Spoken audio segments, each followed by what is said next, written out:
7 अक्टूबर 2023 को हमास ने इजरायल के ऊपर अभी तक का सबसे बड़ा हमला किया था। हमास के करीब 3000 लड़ाके समुद्र, आसमान और जमीन से इजरायल के ऊपर टूट पड़े थे और इस हमले में 1200 से ज्यादा इजरायलियों की जान चली गई थी। वहीं हमास के लड़ाके 250 से ज्यादा लोगों को बंधक बनाकर गाजा ले गए थे। हालांकि गाजा पर इजरायल के जमीनी हमले के बाद से कतर की मध्यस्थता में हमास ने करीब 150 इजरायली बंधकों को रिहा किया था, लेकिन गाजा में अभी करीब 100 इजरायली बंधक मौजूद हैं, जिनके सिर पर मौत का फंदा लटक रहा है।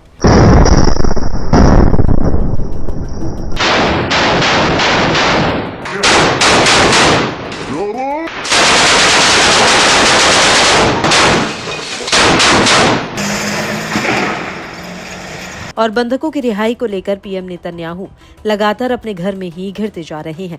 इजरायल में पिछले कई महीनों से बंधकों की रिहाई को लेकर विरोध प्रदर्शन चल रहे हैं, लेकिन इन धरनों का कुछ खास असर नहीं पड़ा।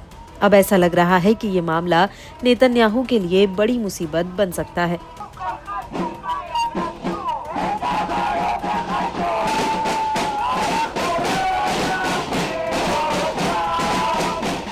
क्योंकि अब इजरायल के 15 और सैनिकों ने ऐलान किया है कि जब तक नेतन्याहू बंधकों की रिहाई की डील नहीं करते, तब तक वो ड्यूटी पर वापस नहीं लौटेंगे। आपको बता दें कि ये जानकारी इजरायली न्यूज एजेंसी वाला ने दी है।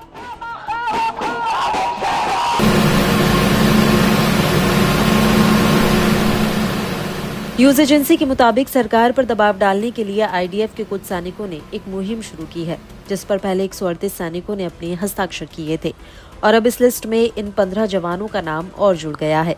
हालांकि इनमें से कुछ सैनिकों का कहना है कि उन्होंने आईडीएफ में अपनी सेवा समाप्त कर दी है, जबकि कुछ सैनिकों ने सरकार को चेतावनी दी है कि वो इसी तरह का फैसला ले सकते हैं।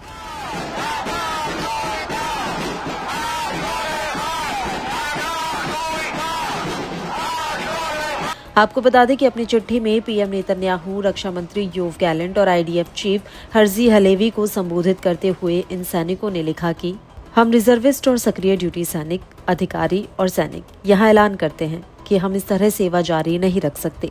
गाजा में युद्ध हमारे भाइयों और बहनों, बंधकों की मौत की सजा देता है। उस शापित दिन 7 अक्टूबर को हम एक भयानक और अंधाधुंध नरसंहार से जागे, जिसमें 1000 से ज्यादा लोगों की हत्या हुई और सैकड़ों लोगों को बंधक बना लिया गया। हमने तुरंत लड़ने, अपने देश की रक्षा करने और गाजा में बंदी बनाए गए बंधकों को छुड़ाने के लिए भर्ती हुए।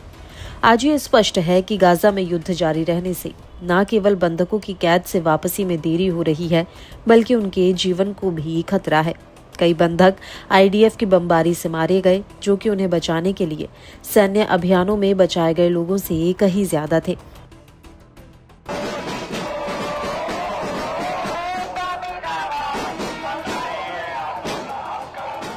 इन सैनिकों ने अपनी चिट्ठी में नेतन्याहू को चेतावनी देते हुए साफ कह दिया, हम जो सेवा कर रहे हैं और जिन्होंने प्रतिबद्धता से सेवा की, अपनी जान को जोखिम में डाला, यहाँ पर ये घोषित करते हैं कि अगर सरकार ने इसकी दिशा नहीं बदली और बंधकों को घर लाने के समझौते को प्रोत्साहित नहीं किया, तो हम सेवा नहीं कर पाएंगे।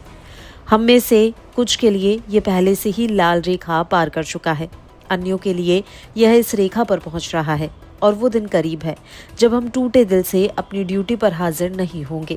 हम सरकार से मांग करते हैं कि बंधकों की जिंदगी को बचाने के लिए अब समझौता करें।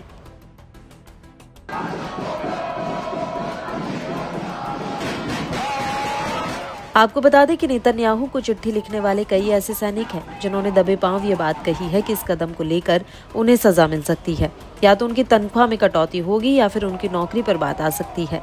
और यही वजह है कि बंधकों की रिहाई को लेकर अब आईडीएफ में रिजर्व सैनिक और सामान्य जवान धीरे धीरे नेतन्याहू के खिलाफ मोर्चा खोल रहे हैं।